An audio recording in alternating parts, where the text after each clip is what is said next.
So, because it is my birthday and it is the holiday season, I feel like what I just saw is like a gift to me, right? And it's a gift to all of us. This is the gift that keeps giving with the craziness that goes on in the world. Another group of people decides to add to the craziness, that being the University of Stanford. So I have the benefit of seeing some of this craziness firsthand. I currently go to college, and I think that the oversensitivity that we see in the world right now is very apparent on college campuses. So if you take political classes or philosophy classes and you have an unpopular point of view, well, you're walking into dangerous territory because you're most likely outnumbered in the class in terms of people who actually agree with you. So you have to be aware that you are going to be in the minority whenever you are speaking in these classes.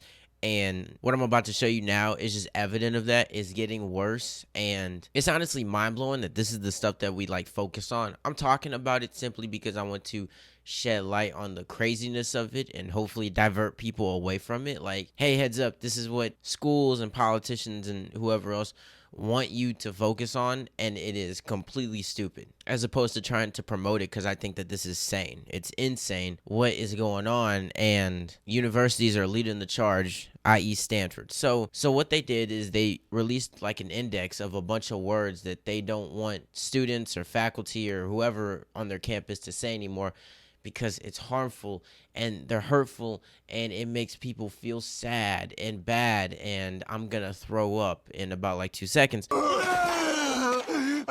Oh God, why didn't anybody tell me?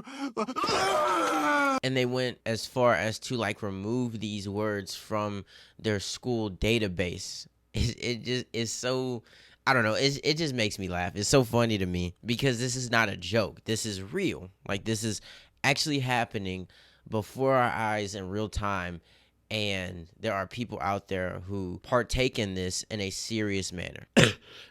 So the Wall Street Journal, they reported on it, and I'm just gonna read a little bit of the article because they list off like some of the words that you say, and they're using a bit of satire when they're talking about it.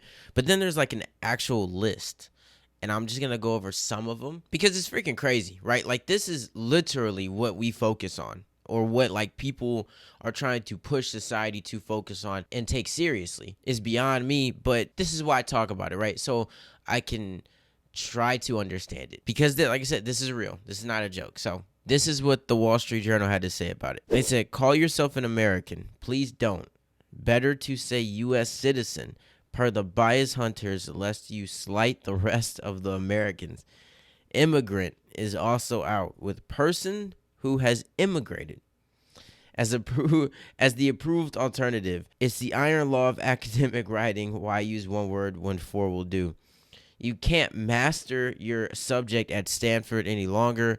In case you haven't heard, the school instructs that historically masters enslaved people. And don't dare design a blind study which unintentionally perpetrates the disability somehow abnormal or negative. Oh my gosh. Blind studies are good and useful, but never mind. Mass study is to be preferred. Follow the science. That's freaking crazy. Oh my gosh. What? This is what I'm saying though. Like this is real. This isn't a joke. I mean, they're kind of joking about it, but like the actual index that this comes from is real. It goes on to say gangbusters is banned because the index says it invokes the notion of police action against gangs in a positive light, which may have racial undertones. So gangbusters is racist.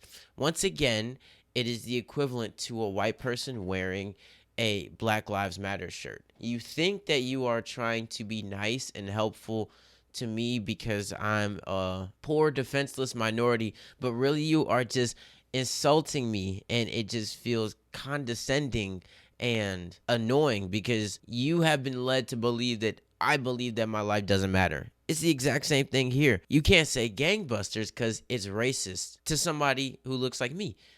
What? They go on to say, not to beat a dead horse, a phrase that the index says normalizes violence against... Oh my gosh. Normalizes violence against animals, but you used to have to get a graduate degree in the humanities to write something that stupid. So yeah, they're basically just giving it a bunch of satire, but like I said, the actual index is real and it doesn't just stop there. I'm going to just show you an excerpt of like a bunch of other ones. They have the actual word that they don't want you to use. They have a different phrase or a word that you can use instead. And then they have the context for why you shouldn't use the previous word or phrase. So I'll pull it up and you can pause it and read it, but I'm just going to go over like a couple of them. So the first one is addict. Instead of using addict, you consider using a person with a substance use disorder. The context is using person first language helps to not define people by just one of their characteristics. So instead of honing in on a major characteristic that could be destroying someone's life, identifying it, and then possibly getting help, we want to preserve people's feelings by not saying the word addict in hopes that we do not make them sad because of our language. I just don't get it. I really don't. Blind review. Instead of using that, use anonymous review. Unintentionally perpetrates that disability is somehow abnormal or negative, furthering an ableist culture. Once again, it's like you are reaching and digging into the tiny minute fibers within a word or a phrase to try to find something that's offensive about it, and then you're trying to pull it out as if like it was only a layer or two under the surface. That's absolutely crazy. The next one on here is one that actually kind of pissed me off, is committed suicide, which they say you should say died by suicide. And the explanation is ableist language that trivializes the experiences of people living with mental health conditions. All right. So this constitutes two problems, right? It's funny if you think about it, how like some people, they try to combat racism by being racist, but half the time they don't know that's what they're doing. It's the exact same thing here, where these people are trying to combat, I guess, hate speech or hate whatever by looking to implement words or phrases that are less harsh in their view. But in turn, I feel like watering down certain words or phrases or terms or experiences, it can actually make the situation as a whole much worse. They say you shouldn't say committed suicide, basically stripping the responsibility away from the person who committed suicide. Now, I've known people in my life, I've had people in my life who have committed suicide. It is one of the worst feelings to have, knowing that you knew someone or you were close to someone who took their own life because of whatever it is that they were going through. And as unfortunate as it is that people go through issues, number one, everyone goes through something. Number two, this rise in mental health, I feel like, is more of a present issue than it has ever been because of our way of life. Our way of life is so sheltered and counterproductive to the development of human beings ourselves, not our society. Technological advancements of any kind have improved the working nature of society. But for humans ourselves, for our development, it has been extremely detrimental. We're not in touch with nature. There's probably half the population that doesn't go outside.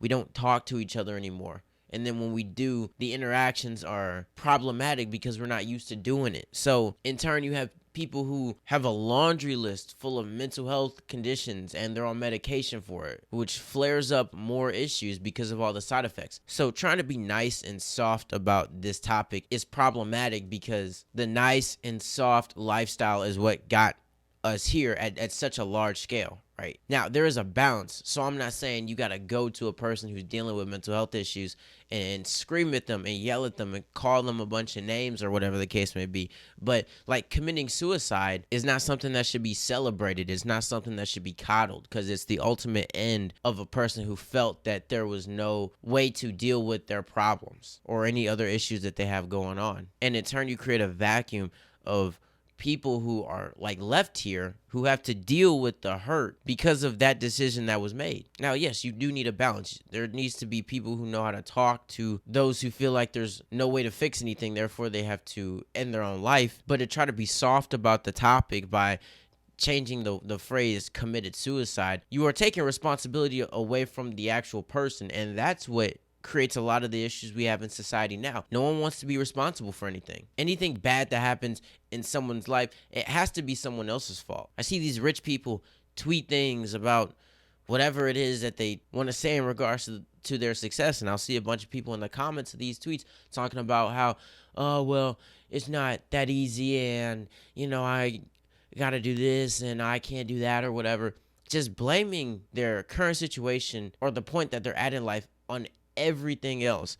And it's trickling down to like all these phrases now, right? Where we have to reword the phrases so that we take responsibility away from the people and their lives, and we have to put it on something else. It's on society, or it's out in the world, or it's on your circumstances. That's crazy, because now people who have these thoughts, they don't feel like they're responsible for them. They feel like it's happening to them. Get the hell out of here with that. Then the list goes on. Like I said, you can freaking read it. It's crazy and it's real. And I just never thought that I would live in a country that claims to be a democracy or a constitutional republic or whatever, a country that claims to be as free as ours, yet we criticize people and we scrutinize people and we penalize people in certain regards based on what they say. Because last time I checked, you can say whatever it is that you want as long as it doesn't infringe upon the rights of others. But that mindset has just been thrown out the window. It doesn't even exist anymore, because like,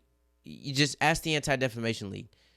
In about 2 years, literally every single word and number will have some offensive undertone to it, because these people say it does. And somehow, some way, they've been made the thought leaders of society. What? I don't know how that happened, but what the fuck? So say what you want to say now, right? Get it all out. Because in the next however many years, if you open your mouth, if you speak, if you breathe the wrong way, you might get hit with that Brittany Griner sentence here in the United States of America for doing something that is so basic to our very existence, which is talking, communicating. People might think that that's crazy, but Twitter banned someone for saying that a man cannot be a woman. So I don't put it past these crazy government people and whoever runs them to implement that into society, into real life. So Merry Christmas, Happy Holidays. I'm pretty sure saying that in some regard is offensive. I wouldn't put it past them, but if it is, Stanford, add it to the index, right? You're missing it. I don't see it, but I know it's there.